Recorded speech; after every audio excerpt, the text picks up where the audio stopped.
우리 세상에는 건망증을 소지로 한 많은 유모들이 있습니다. 대개 건망증을 소지로 한 유모를 보면은 대학 교수들이 주로 주인공으로 많이 등장을 하죠. 제가 오늘 아침에 대학 교수를 주제로 한 건망증 환자의 유모를 하나 말씀드리려고 합니다. 어떤 대학 교수가 계시는데 아마 건망증으로 대단히 유명했던 모양입니다. 아주 아침마다 출근할 때마다 참 아내 되시는 분은 혹시 버스 타고 오는 것을 잊어버릴까 해서 매일 1번 버스를 타고 오라고 아주 이렇게 주문을 외우듯이 일러주었습니다. 그런데 어느 날 그만 이사를 가게 됐어요. 그래서 이제 참 이 부인이 생각하다 안 돼서 정류장을 외울 수 있는 길이 아무래도 없을 것 같아서 그 버스 종점에다가 집을 정했다고 그럽니다. 이사간 다음 날 그 남편이 출근하는데 아주 부인이 신신당부를 했어요. 어제까지는 1번 버스를 타고 집 오시면 오늘은 꼭 2번 버스 타야 됩니다. 잊지 마세요. 2번 버스 타세요. 아주 눈을 이렇게 말씀을 드렸다고 그래요. 그런데 아니나 다를까 그만 이 대학 교수가 그만 퇴근하면서 1번 버스를 또 도로 타버려서 옛날 집에 가보니까 자기 집이 아니거든. 그때서 비로소 깨닫고 또 대학까지 돌아가서 그 다음에 이제 2번 버스를 타고 자기 집으로 갔답니다. 그런데 종점까지는 다행히 잘 갔는데 종점에 대해서 아무리 생각을 해봐도 어느 것이 자기 집인지 기억이 나질 않아.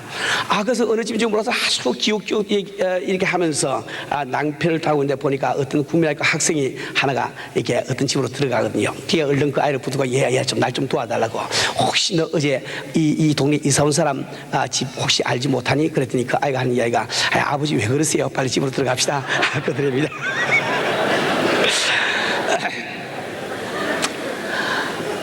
우리는 이 건망증 환자의 이야기를 들으면은 우리가 다 이렇게 참 웃게 됩니다. 그러나 사실은 우리야말로 여러분이야말로 건망증 환자임을 꼭 알아야 되겠어요.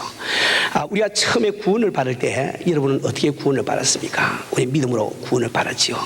여러분들이 주님 앞에 직분을 받을 때 어떻게 직분을 받았습니까? 내 실력으로 할 수 있다고 생각해서 직분 받은 사람이 있습니까? 주님께서 능력 주실 것을 믿고 믿음으로 우리가 다 받았지요. 우리 신앙생활은 처음부터 끝까지가 믿음입니다. 그런데 언젠지 알지 못하게 우리가 그만 이 믿음을 버리고 내 행위를 바라보는 잘못을 저지르게 된단 말입니다. 여러분들이 지금 믿음을 떠나서 신앙생활하고 있는 증거는 여러분의 신앙생활 가운데 기쁨과 소망과 능력이 없는 것을 봐서 알 수가 있습니다.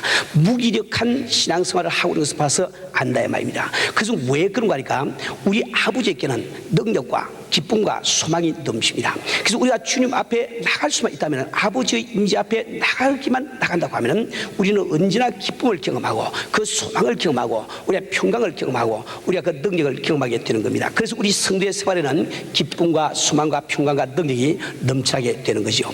그런데 우리가 그러한 그 기쁨과 평강과 능력을 우리 신앙생활 가운데 가지고 있지 못하는 것은 우리가 언젠지 알지 못하게 하나님의 임재 앞에 나가지를 못하고 있다는 겁니다. 우리가 하나님의 임재 앞에 나가지 못하는 것은 무엇 때문에 나가지 못할까요? 내가 믿음으로 주님을 바라보지 아니하고 나 자신을 바라보니까 우리가 주님 앞에 나갈 수 없는 겁니다. 나 자신을 바라볼 때 담대하게, 강하고 담대하게 하나님 앞에 설 수 있는 사람은 한 사람도 없습니다. 우리는 정말 오늘 이 문제를 참 곰곰이 생각하면서 우리가 정리를 좀 해야 되겠습니다. 우리가 구원을 받은 것이 바로 믿음으로 구원을 받았고, 오늘까지 그래도 적은 일이나마 우리가 해온 것이 믿음으로 우리가 해왔는데 왜 이제 새삼스럽게 나 자신을 바라보면서 믿음의 길을 행하지 아니하고 내 자신을 바라보면서 신앙생활을 하겠습니까? 우리 사랑 우리 성도들, 이 성경 말씀은 오직 의인은 믿음으로 살리라고 선을 하고 있습니다. 하나님 앞에 누가 의로운 자고 오직 믿음으로 사는 그 사람만이 의로움을 오늘 성경 보면 말씀을 하고 있습니다. 오늘 우리 읽어드린 로마서 1장 17절 말씀은 바로 마틴 루터가 종교 개혁을 일으키게 된 근본적인 그 동기가 된 성경 구절임을 우리가 잘 알고 있습니다. 이 마틴 루터는 로마의 교황청에 있는 그 빌라도의 계단이라는 높은 계단을 고행하기 위해서 무릎으로 기어서 올라가게 되는데, 이 마틴 루터도 로마를 방문했을 때, 교황청을 방문했을 때 그는 그 빌라도의 청계를 무릎으로 기어서 올라갑니다.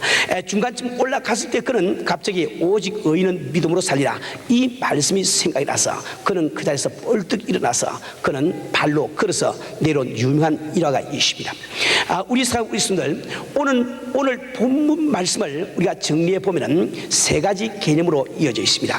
첫 번째는 복음에는 하나님의 의가 나타나 있다는 사실입니다. 두 번째로는 그렇기 때문에 믿음으로 믿음에 이르게 하며, 세 번째로 그렇기 때문에 오직 의는 믿음으로 살리라, 이렇게 되어 있습니다. 우리 오늘 이 본문 말씀을 잠시 우리가 살펴보고 이 말씀을 우리 생활 가운데 적용을 해보기를 원합니다. 이 복음에는 하나님의 의가 나타나 있다는 이 뜻이 무슨 말일까요? 복음이란 아주 간단합니다. 예수만 믿으면 구원을 받는다, 예수만 믿으면 영생을 얻는다. 이것이 바로 복음이에요. 이 복음 배후에 하나님의 의가 나타나 있다는 말입니다. 이 하나님의 의가 복음에 나타났다는 이 말씀을 우리는 두 가지 측면에서 우리가 해석을 할 수가 있습니다. 첫 번째 측면은 소극적인 측면이에요. 우리 하나님은 공의로우신 하나님이십니다. 그분은 의로우신 하나님이시기 때문에 죄를 지은 우리를 벌하지 아니할 수가 없습니다. 그러나 그분은 또한 사랑의 하나님으로서 우리를 사랑하시기 때문에 벌하실 수가 없는 거예요. 그래서 그분은 자기 자신이 이 세상까지 오셔서 우리가 받을 벌을 대신 받아주시고 우리를 용서하시고 구원하기를 원하시는 것, 이것이 바로 복음이죠. 그 복음 가운데 바로 우리를 심판하지 아니할 수 없는 그 하나님의 의, 그 하나님의 의를 우리가 볼 때 도무지 죄인된 우리로서는 스스로의 힘으로 도달하지 못하는 그 하나님의 의, 그 의가 복음 가운데 나타나 있다, 이렇게 이야기를 할 수가 있는 거예요. 그 반면에 적극적인 면으로 본다고 하면 우리 주님은 죽으시고 부활하심으로 말미암아 사망 권세를 깨쳤습니다. 우리 인간으로서 도무지 깨칠 수 없는 그 사망 권세를 깨치고 우리에게 부활의 소망을 주시자 말입니다. 우리 주님께서 이 사망의 권세를 깨시고 부활했다는 이 말씀은 그분은 죄가 없는 분이라는 뜻이 그 속에 포함이 되어 있습니다. 그분의 의가 나타나 있단 말이에요. 그분은 의로우신 분이시기 때문에 죽음이 그를 가둬두지 못하고 부활을 할 수밖에 없게 되는 거죠. 그러니까 그 복음 가운데 나타나 있는 그 하나님의 의를 우리가 볼 때에 그분께서 의로운 분으로서 십자가를 지실 때 그분이 누구의 죄를 짊어지고 바로 그분은 죽음을 경험하시는가, 그것이 바로 나의 죄랑시 깨달아지는 거죠. 이것은 우리가 적극적인 뜻으로 하나님의 의가 복음에 나타났다고 말을 하게 되는 겁니다. 자, 그런데 하나님께서 이처럼 그분의 의로 말미암아 우리를 구원을 하시고 구원할 길을 열어주신 거예요.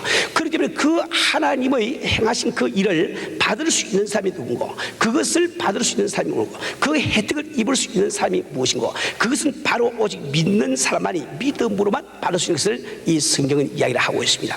우리의 의로는 하나님의 의에 도달할 길이 없기 때문에 하나님이 우리를 위해서 해주신 그 일을 믿음으로 말미암아 우리가 그 구원을 힘입을 수가 있다는 거예요. 그런데 오늘 말씀에 믿음에서 믿음에 이르게 하나니, 이 뜻은 무슨 말씀입니까? 여러 그 신학자들이 이 말씀에 대해서 여러 가지 다른 견해들을 이야기를 합니다. 구약의 믿음을 가지고 신약의 믿음에 이른다는 뜻으로 해석하는 학자들이 있는가 하면은 옅은 믿음에서 높은 믿음으로 고차원적인 믿음으로 올라가는 것을 말한다, 이렇게 말씀하신 분도 계세요. 그 외에도 여러 가지 견해를 학자들마다 이야기를 하고 있는 것을 발견을 하게 됩니다. 저는 이 본문 말씀을 읽으면서 이렇게 해석을 해봅니다. 우리 인간의 지혜로, 인간의 이치로 깨달을 수 없는 그 복음의 내용을 그래도 한번 믿어보려고 내 인간이 결심을 할 때 성령님께서 내 속에 임하시고 그분이 내 속에 임하셔서 내게 증거를 해 주시기 때문에 내게 확실한 믿음이 생기는 그 과정을 바로 믿음에서 믿음에 이르게 하나니, 이렇게 설명하고 있다고 생각을 합니다. 우리 사랑, 우리 손들, 다시 말하면 우리가 이 믿음, 이 기독교의 신앙생활은 것은 처음부터 끝까지가 다 믿음으로 발명만 가는 것이, 믿음을 빼고 나면 아무것도 되지 않은 이 사실 아닙니다. 그래서 오늘 본문 말씀은 결론적으로 하나님 앞에 의인으로 인정되는 자는 오직 믿음으로 사는 사람임을 말씀을 하고 있단 말입니다. 이처럼 우리의 신앙생활에서 이 믿음이라는 것은 바로 처음이요 나중임을 우리가 반드시 알아야 됩니다. 하나님은 의로우시기 때문에 복음을 가능케 하시고 그 복음을 통해서 우리에게 구원의 길을 열어주고 계시지만은 인간이 그 복음을 내 것으로 만들기 위해서는 오직 믿음밖에 없음을 이 성경이 말씀을 하고 있는 겁니다. 사랑하는 우리 성도들, 그럼 우리가 오늘 이 믿음을 우리가 갖는다는 것이 얼마나 중요한 것인지 우리가 알았으면 바로 이 믿음을 우리가 갖기 위해서 믿음을 가질 때 어떤 축복이 내게 임하는지, 왜 그 믿음을 갖는다는 것이 내게 중요한지, 이것을 세 가지 면으로 한번 이렇게 설명을 드리고, 오늘 여러분들이 마음을 돌이켜서 믿음에서 떠난 마음을 믿음으로 도로 이렇게 회복시키기를 주님으로 축원합니다. 첫째, 이 믿음은 왜 필요한고? 첫째, 이 믿음을 가질 때 비로소 하나님의 임재 앞에 나갈 수가 있는 겁니다. 이 하나님의 임재 앞에 나가려고 하면 믿음이라는 것을 그치지 않고는 도무지 하나님의 임재 앞에 나갈 수가 없습니다. 제가 제일 첫 부분에서 말씀드렸다시피 하나님에게는 모든 것이 있습니다. 기쁨이 있고 평강이 있고 용서가 있고 자비가 있습니다. 사랑이 있고 긍휼이 있습니다. 능력이 있고 축복이 있습니다. 누구든지 그 앞에 나가기만 하면은 그 모든 것을 내가 바를 수가 있다면 내 것으로 만들 수가 있는 거예요. 그런데 우리 신앙생활 가운데서 이런 그 기쁨과 능력이 없다는 것은, 이런 축복과 도우심을 우리가 받지 못한다는 것은 우리가 주님의 임재 앞에 나가지 못하고 있다는 것을 단적으로 설명해 주고 있는 겁니다. 바로 지성소까지 우리가 나가지 못하고 있음을 단적으로 설명해 주고 있단 말이에요. 왜 우리는 하나님의 자녀되는 권세를 가지고도 아버지 앞에 우리가 담대히 나갈 수가 없을까요? 그것은 바로 내가 믿음으로 주님이 행하신 그 일을 바라보지 아니하고 나 자신을 바라보기 때문에 그런 현상이 벌어지는 거예요. 나 자신을 바라볼 때 주님 앞에 떳떳하게 설 수 있는 사람이 이 세상에 아무도 없습니다. 우리가 만약에 일주일 동안 생활하는 가운데 우리가 참 주님의 말씀대로 순종하고 그분의 말씀대로 살고 승리하는 생활만 해왔다고 하면 누구든지 담대한 마음으로 아버지 앞에 나갈 수가 있을 거예요. 그러나 우리가 기도 드리기 위해서 엎드려도 우리의 심령이 아버지 앞에 나갈 수 있는 것은, 우리가 예배 드리기 위해서 이 교회에 나와 앉아 있으면서도 나의 심령이 아버지를 바라볼 수 없는 것은 우리가 생활 가운데 죄가 있기 때문에 그렇다 말입니다. 죄가 있기 때문에 그렇다 말입니다. 우리는 넘어지고 쓰러질 수밖에 없는 우리이기 때문에 그렇다 말입니다. 자, 그런데 여기 한 가지 꼭 우리가 기억할 것이 있습니다. 우리는 원래가 죄인임을 꼭 기억을 해야 돼요. 우리는 원래가 죄인입니다. 그렇기 때문에 도무지 우리 혼자 힘으로는 주의 말씀대로 살 능력도 없고 선한 일을 행할 능력도 없습니다. 하나님의 말씀에 순종할 수 있는 그 능력도 우리에게는 없다 말입니다. 여러분들이 내 자신이 타락하되 완전히 타락된 이 죄라는 것을 깨달아지지 아니하면, 그것이 납득이 안 가면은 여러분은 복음의 능력을 도무지 깨달을 수가 없는 겁니다. 우리 사랑하는 우리 손들, 여러분이 이렇게 한번 상상을 한번 해보세요. 여러분이 깜깜한 칠흑 같은 밤을 거니고 있다고 가정을 해보세요. 여러분이 어떤 동굴 속에 들어가서 아주 그 빛이 없는 가운데, 불빛이 없는 가운데 깜깜한 곳을 지금 헤매며 걸어가고 있다고 생각해 보세요. 여러분 생각에는 내가 칠흑 같은 밤, 아무런 빛이 없는 밤을 어둠 속을 걸어가고 있다고 생각했지만, 거기는 거기 나름대로 비록 낮은 광도의 빛이라 할지라도 그 나름대로의 빛은 존재를 하고 있는 겁니다. 그 빛조차 전혀 없는 상태를 한번 상상해 보세요. 그것이 바로 우리가 처해 있는 상태입니다. 우리가 완전히 죄로 타락했다는 그 뜻이 바로 그런 뜻이란 말입니다. 우리 속에는 원래가 선한 것이 거할 것이 없고, 우리 마음속에 선을 행하고자 소원은 있지만 그것을 행할 수 있는 능력은 없음을 이 성경은 말씀을 하고 있단 말입니다. 그렇기 때문에 그런 나 자신을 바라보는 사람, 다시 말하면 믿음을 버리고 나 자신을 바라보는 그 사람은 하나님의 임재 앞에 나가는 길이 막히고 마는 거예요. 내 실력으로 하나님의 임재 앞에 나갈 사람이 이 세상에 한 사람도 없는 것을 여러분이 반드시 기억을 하셔야 되는 겁니다. 그래서 이 예레미야서 19장 9절 말씀에는 이 만물보다 거짓되고 심히 부패한 것은 마음이라 누가 능히 이를 알리오 하는 라고 말씀을 하고 있습니다. 만물보다 거짓되고 심히 부패한 것이 바로 우리의 마음임을 이 성경은 말씀을 하고 있다는 말입니다. 이 성경 말씀은 의인은 없나니 하나도 없다고 선을 하고 있습니다. 이러한 자기 자신, 이러한 그 인간의 실성을 바라본 사도 바울은 로마서 7장에서 7장 24절에서 무엇이라고 그런 선언을 하고 있습니까? 그는 오라하는 공고한 사명로다. 이 사망의 몸에서 누가 나를 건져내랴. 그런 고통의 절규를 하고 있단 말입니다. 이 사도 바울은 지금 예수님을 영접한 다음에 이 주님 앞에 사도로 세움을 받은 다음에 그는 이런 고백을 하고 있습니다. 사도 바울 같은 성도가, 이 사도가 이런 고백을 할진데 우리 자신이 나 자신을 바라볼 때 바로 설자가 세상에 누가 있겠냐 말입니다. 우리 성도들, 우리는 반드시 내가 하나님의 임재 앞에 나가기 위해서는 이 믿음을 회복해야 됩니다. 왜 믿음으로 시작한 사람들이 이제 와서 믿음을 버리고 내 실력으로 주님을 대하려고 생각하냐 말이에요. 여기에 우리 신앙생활의 실패의 원인이 있는 겁니다. 우리 성도들, 이 사도 바울은 선을 행하지 못하는 자신을 발견하고 고뇌의 절규를 외치마는 그는 어디에서 승리의 개간을 부릅니까? 로마서 8장 1절부터 2절 말씀을 읽어보면 그러므로 이제 그리스도 예수 안에 있는 자에게는 결코 정죄함이 없나니 이는 그리스도 예수 안에 있는 생명의 승리의 법이 죄와 사망의 법에서 너를 해방하였음이라고 고백을 하고 있단 말입니다. 지금 그리스도 예수 안에 있는 자에게는 결코 정죄함이 없나니 라고 말씀하신 뜻이 무엇입니까? 이 뜻은 결코 예수를 믿는 사람은 죄를 짓게 되지 아니하다 이런 뜻이 아니죠. 우리는 예수를 믿고 난 다음에도 여전히 죄를 지을 수밖에 없지만은 그러나 예수 그리스도 안에 있는 자는 죄인으로 규정이 안 된다는 거예요. 나는 비록 죄를 짓고 살고 있지만은 죄인으로서 규정이 안 된다는 거예요. 그래서 정죄함이 없다고 성경이 지금 말씀을 하고 있단 말입니다. 우리 사는 우리 성도들, 이건 무엇을 이야기하고 있습니까? 지금도 공의로우신 하나님은 재판관으로서 하늘과 땅을 다스리고 계세요. 그분은 의로운 자를 상 주시고 잘못한 자를 반드시 벌을 주시는 공의로운 하나님이세요. 그런데 이 사탄 마귀는 오늘도 우리를 하나님께 참선한단 말입니다. 그는 오늘도 지금 하나님 앞에서 하나님, 당신은 의로운 분이 아니십니까? 당신이 의롭기 때문에 반드시 잘한 자를 상을 주시고 잘못한 자를 벌을 주셔야 되겠는데, 지금 은혜 교인들을 한번 바라보세요. 은혜 교회 교인들을 한번 바라보세요. 어디 한 사람도 주님 앞에 바로 설 자가 세상에 어디십니까? 전부 다가 거짓말하고 교만하고 태만하고 게으르고 전부 다 죄를 지은 사람밖에 없는데, 하나님이 만약에 공의로운 하나님이시라고 하면은 저들을 가까이 하지 말아야 될 것 아닙니까?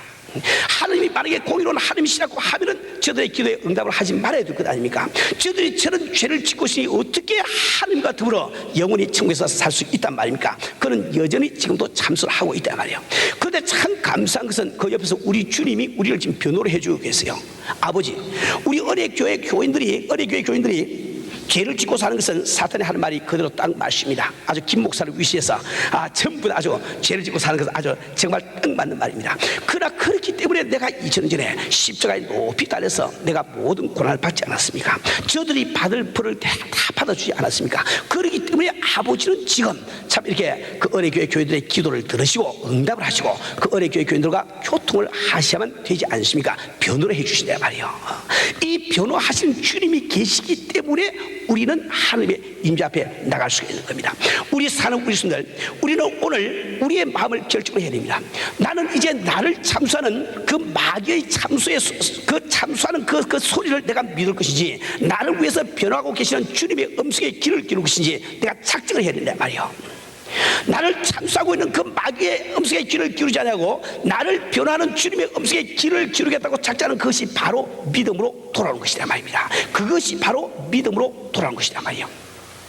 우리 사는 우리 성도들, 갈라디아서 3장 1절부터 3절까지 해서 하나님은 사도 바울의 입을 통해서 우리에게 다음과 같이 질책을 하고 계십니다. 어리석도다 갈라디아 사람들아, 예수 그리스도께서 십자가에 못 박히신 것이 너희 눈앞에 밝히 보이거늘 누가 너희를 꾀드냐? 내가 너희에게 다만 이것을 알려 하노니 너희가 성령을 받은 것은 율법의 행위로냐 듣고 믿음으로냐? 율법의 행위로냐 듣고 믿음으로냐? 너희가 이같이 어리석으냐? 성령으로 시작했다가 이제는 육체로 마치겠느냐? 성령으로 시작했다가 이제는 육체로 마치겠느냐? 우리 주님께서 우리에게 실책을 하고 계신다 말입니다. 우리 사는 우리 성도들, 우리는 정말 주님의 피공로만을 의지해야 됩니다. 내가 아무리 오랫동안 신앙생활을 한다 할지라도 우리가 의지할 것은 오직 주님의 피공로밖에 없습니다. 그분께서 갈보리 산성에서 흘려주신 그 피공로밖에는 우리가 의지할 것이 없다 말입니다. 그러나 우리가 그 피공로를 의지할 때 나는 비록 주홍 같은 죄라 할지라도 진홍 같은 죄라 할지라도 담대하게 하나님 앞에 나갈 수 있는 담력이 생긴 것이요, 강하고 담대하게 하나님의 보좌 앞에 나갈 수가 있는 겁니다. 그분의 임재 앞에 나갈 수가 있단 말입니다. 우리 사는 우리 순들, 우리는 이제 나를 의지하면 안 됩니다. 나를 바라보면 안 돼요. 우리 신앙생활을 하다가 나를 바라보는 그 순간에 우리 믿음을 버리게 되는 겁니다. 우리가 바라보는 것은 오늘도 나를 위해서 지신 높은 십자가 그 한 가지밖에는 바라볼 것이 없어. 그래서 나는 오늘도 거짓말하고 오늘도 화를 내고 오늘도 죄를 지었지만 그래도 나는 내 아버지 앞에 담대하게 나갈 수가 있는 길이 있다 말입니다. 우리 사는 우리 순들, 저는 오늘 여러분에게 예수를 믿기 때문에 여러분은 어떤 죄를 지어도 좋다, 이것을 지금 설교하고 있는 것이 아니죠. 우리가 원래가 죄를 안 지을 그 방도가 없다는 겁니다. 그러나 내가 예수의 피공로를 의지하고 하나님의 임재 앞에 나가서 그분을 배우고 또 배우고 또 배우는 동안에 죄인된 내가 그래도 하나님을 닮아서 주의 품성을 닮아서 죄의 길을 이길 수 있는 길이 조금이라도 생겨날 수가 있는 겁니다. 그 하나님의 은혜를 체험한 그 사람만이 그래도 아버지의 뜻이기 때문에 참 듣지 아니하는 육신을 참 이렇게 쳐서라도 복종시켜서라도 주의 말씀대로 살려고 하는 그 결심이 그 가운데 나오게 되는 거죠. 이제 두 번째로 믿음을 가지면 어떤 일이 일어날까요? 성공적인 삶을 살 수가 있는 겁니다. 우리는 누구나 이 세상에서 성공적인 삶을 살기 원하지만은 우리 성도들은 믿음을 갖지 않고는 결코 성공적인 삶을 살 수가 없습니다. 여러분, 믿음이 무엇이며 불신앙은 무엇입니까? 믿음이라는 것은 오늘 이 시간도 나를 사랑하시는 주님만 바라보는 것을 믿음이라고 부릅니다. 불신앙은 무엇일까요? 주님을 바라보지 아니하고 내가 처한 환경이나 역경을 바라보는 것을 그것을 불신앙이라고 부른다 말입니다.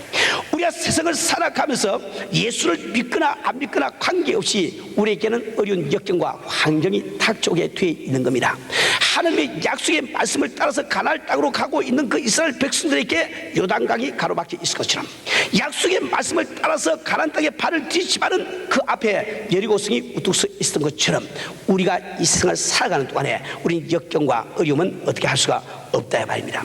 우리 사는 우리 순들, 우리는 이런 역경과 이런 어려움을 우리가 당할 때 그 역경과 어려움을 바라보게 되면 우리는 실패하고 마는 겁니다. 그때도 나를 도우시고 나 대신 싸워주시기를 원하시는 예수님을 바라보는 그 사람, 주님을 바라보는 그 사람만이 승리를 할 수 있다 말입니다. 이스라엘 백성들은 요단강을 바라보지 않았습니다. 그들은 자기들 앞에 엄연히 여리고성이 써있지만 그걸 바라보지 않았어요. 그 요단강을 가를 수 있는 하나님을 바라보고 여리고성을 무너뜨릴 수 있는 하나님을 바라볼 때 그대로 그 일이 일어난 것을 우리가 잘 알게 되지 않습니까? 우리 사는 우리 순들, 우리는 정말 성패의 갈림길에 서 있습니다. 내가 내 앞에 나타난 이 여리고성을 바라볼 때는 나는 실패한 사람이 되고 맙니다. 그러나 오늘도 나와 동행하시고 나와 함께 하시는 주님을 바라보는 그 사람만이 성공을 할 수가 있다 말입니다. 우리는 사울 왕이 어떻게 참 실패하고 다윗 왕은 어떻게 성공했는지 잘 알고 있습니다. 똑같은 두 사람 앞에 골리앗이 나타났지만 사울 왕은 자기 앞에 나타난 골리앗을 보았습니다. 다윗은 자기 앞에 나타난 골리앗을 보지 아니하고 자기와 동행하시고 자기를 도와주시는 하나님을 바라보았단 말이에요. 골리앗을 바라보는 그 사울에게는 참 겁에 찔려서 뒤로 꼬리를 빼는 그 일밖에 없지만 하나님을 바라보는 그 다윗에게는 그런 것이 없습니다. 하나님이 나와 함께 하시니 절대자이신 하나님 앞에 골리앗이 나오면 어떠며 사자 새끼가 나오면 어떠냐 말이야. 아무런 차이가 없지 않습니까? 믿음은 바로 이것을 지금 이야기를 하고 있는 겁니다. 우리 사는 우리 순들, 우리는 오늘 정말 믿음으로 다시 우리 길을 돌이키는 귀한 역사가 있어야 되겠습니다. 우리는 구원을 받고 참 주님과 더불어 영원히 사는 하늘나라를 바라볼 때 우리는 믿음의 큰 작품을 만들기 위해서 우리는 결심을 한 적이 있습니다. 우리가 뚜렷한 목표를 세운 적이 있단 말이에요. 그런데 왜 오늘 그러한 꿈과 목표를 가지고도 여러분은 지금 한숨을 쉬고 좌절을 하시고 참 기력 없이 신앙생활을 하고 있습니까? 달려가야 될 뚜렷한 목표가 있는데도 왜 일어나서 달려가지 아니하고 우리는 주저앉아 있냐 말이에요. 이것은 지금 내 앞에 닥쳐 있는 지금 어려운 환경과 역경을 바라보기 때문에 그렇습니다. 오늘 이 시간도 나와 함께 하시는 하나님을 바라보시게 되면, 나와 함께 하시는 주님을 바라보시게 되면 내 앞에 나타난 골리앗이든 내 앞에 나타난 여리고성이든 아무 상관이 없다 말입니다. 이런 똑같이 병든 사람들이 하나님 앞에 도움을 받고 병을 고치기 위해서 기도를 받으러 옵니다. 그런데 어떤 환자들은 보면은 와가지고 참 부지런히 목사님을 설득을 시키고 애를 씁니다. 무엇을 설득시키고 애를 쓰는 거니까 내가 지금 앓고 있는 병이 얼마나 이게 참 이게 중한 병인지, 이게 얼마나 고칠 수 없는 병인지, 모든 병원에 가도 다 사형선고 내버리고 만 병인지, 내 병을 진단한 그 의사가 얼마나 용한 의사인지 그걸 큰 설득을 시키고 애를 쓴다 말이요. 그 사람은 지금 내 병이 얼마나 중한지 그걸 믿고 있는 사람이지 그 병을 고쳐주시는 하나님을 믿지 않습니다. 그러니까 하나님의 능력이 임할 수가 없는 것이요, 역사가 나타날 수가 없는 겁니다. 내가 아무리 불치의 병에 걸렸다 할지라도, 어떤 중한병에 걸렸다 할지라도 그 병을 보지 아니하고 나를 치료하시는 하나님을 바라보는 그 사람에게 하나님의 능력이 임하지 않습니까? 치료의 역사가 임하지 않습니까? 오늘 여러분의 생활을 한번 살펴보시기 바랍니다. 여러분 정말 큰 믿음의 작품을 만들기 위해서 꿈을 가지만은 오늘 여러분은 내 앞에 닥친 사업적인 역경 때문에, 가정적인 역경 때문에, 혹은 자녀 문제의 역경 때문에, 혹은 건강상의 역경 때문에 여러분들 한숨 쉬면서 좌절하면서 주저앉아 있는 이런 상태에 놓여 있지 않습니까? 우리는 일어서야 됩니다. 믿음으로 일어서야 된단 말이에요. 주님은 이 시간도 우리와 함께 계시고 그분 우리를 도와주기를 원하시는 분이심을 우리가 믿고 오직 그분만을 우리가 바라보는 이 믿음으로 우리가 돌아가야만 우리가 성공적인 생활을 할 수가 있는 겁니다. 세 번째로 믿음을 가지면은 비로소 능치 못한 일이 없게 됩니다. 능력 있는 구시안들이 될 수가 있단 말입니다. 우리 기독교 신앙에는 이 능력이라는 것이 대단히 중요하다고 말씀을 드렸습니다. 능력이 곧 기독교는 아니로되 우리가 참 하나님을 믿으면 반드시 능력은 쫓아온다고 말씀을 드렸습니다. 그런데 왜 현대 교인들은 그렇게 능력 없는 무능력한 무기력한 이런 신앙생활을 하고 있습니까? 우리 주변에는 오늘도 사탄 마귀의 올무에 묶여가지고 참 이게 질병으로 고생하고 가정 불화로 고생하고 가난으로 고생하는 많은 사람들이 있습니다. 죄의 묵은 짐 아래서 고생하는 많은 사람들이 있습니다. 우리 주님께서는 우리 한 사람 한 사람에게 예수의 이름을 허락하시고 그 예수의 이름으로 그 사탄 마귀의 올무를 다 깨쳐버리고 그 시달리는 그 영혼들을 구원하라고 우리 생에 살게 하고 있는데, 우리는 왜 그렇게도 무능력한 그런 신앙생활을 해야만 된단 말입니까? 우리는 오늘 내 속에 계신 주님을 바라보지 아니하고 나 자신을 바라보기 때문에 우리는 능력이 사라지고 마는 겁니다. 우리가 과거에 병든 자를 위해서 참 이렇게 기도하고 병든 자가 일어날 때 언제 우리 실력으로 이렇게 보았습니까? 우리가 참 형제 자매로서 우리 기도해서 응답받을 때 언제 우리 실력으로 그런 일을 해보았습니까? 오직 우리가 믿음으로 주 앞에 간절히 매달려 기도할 때 그분이 역사해 주셔서 일을 해왔는데 왜 새삼스럽게 이제 와서 우리를 바라보고 우리를 의지하는 이런 성도가 되어야 된단 말입니까?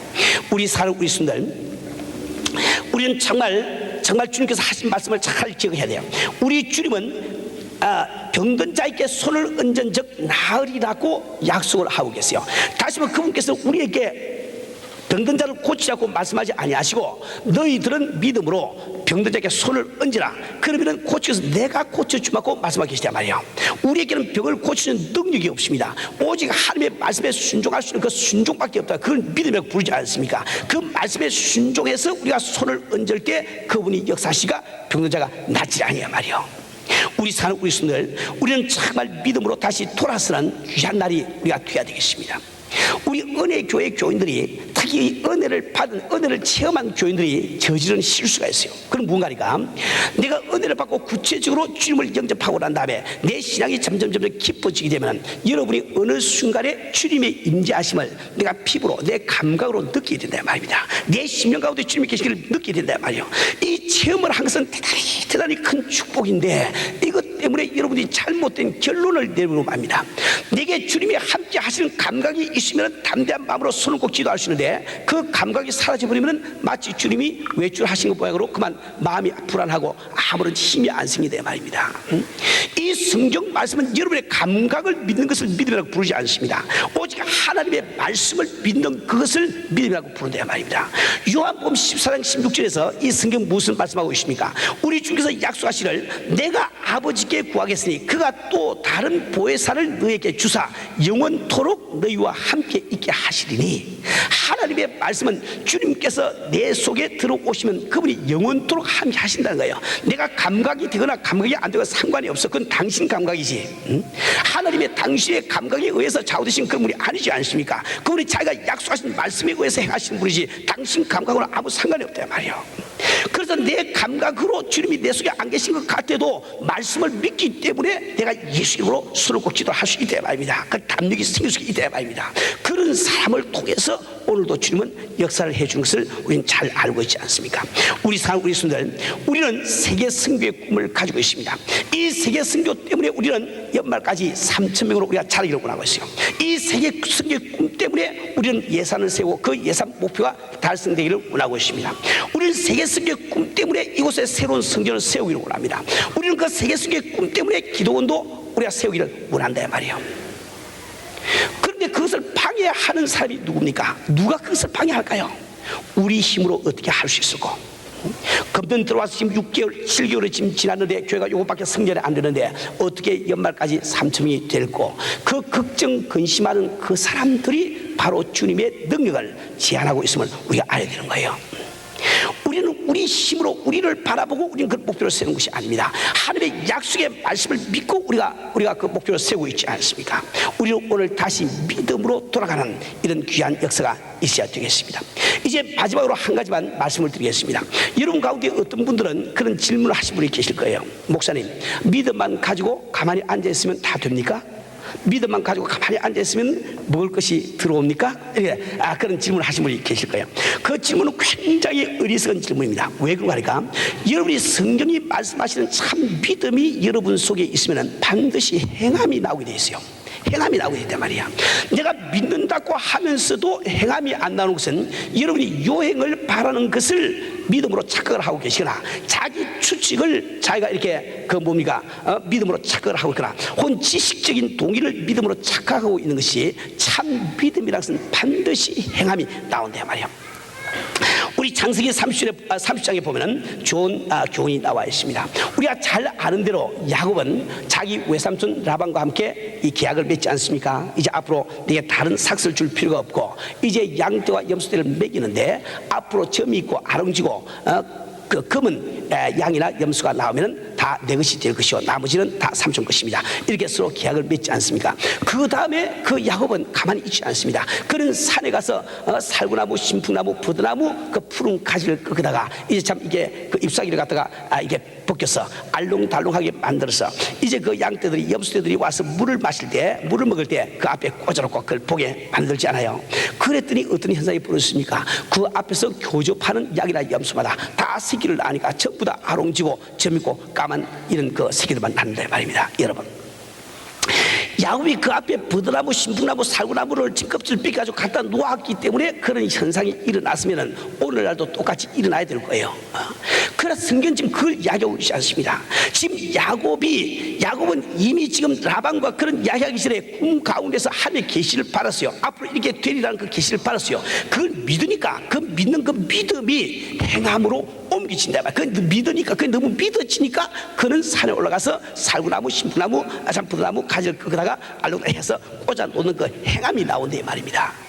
만약에 그 행함이 나오지 아니하면 여러분의 믿음은 추측에 불과합니다. 지식적인 동의에 불과하단 말이에요. 우리 살고 있습니다.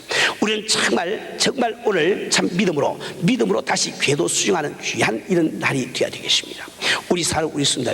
우리는 지금 오늘 주님 앞에 엎드릴 때마다 주님의 임재 앞에 나오고 있습니까? 주님이 주신 평강과 그 기쁨을 여러분 맛보고 계십니까? 내 아버지의 성품을 경험하고 계십니까? 그렇지 않으면 나는 습관적으로 기도를 하고 있지만은 아버지의 임재 앞에 나가지를 못하고 계십니까? 우리 성도들, 여러분들이 지금 여러분이 닥친 환경과 역정 때문에 내 꿈이 지금 좌절되고 지금 이 믿음 생활이 지금 힘을 잃고 있는 이런 성도는 있지 아니합니까? 오늘 우리는 믿음을 가지고 다시 궤도 수정을 해야 됩니다. 역경을 보지 마세요. 환경을 보지 마세요. 우리 주님을 바라보세요. 나를 도와주시고 나와 함께 하시고 약속하신 주님, 그분 한 분만을 우리가 바라봐야 됩니다. 내가 주변에 많이 복음을 전해야 되는데 참 이 능력을 행하지 못하는 이런 우리 성도님들이 있습니까? 나와 함께 하신 주님만을 바라보세요. 그것은 믿음 생활로 돌아가는 겁니다. 우리 성도들, 우리 한 사람 한 사람이 정말 믿음으로 궤도 수정하셔서 정말 주님 임재 앞에 언제나 나가시고 정말 이 세상에서 성공적인 삶을 사시면서 또 여러분들이 능력 있는 성도 되기를 주님으로 축원합니다.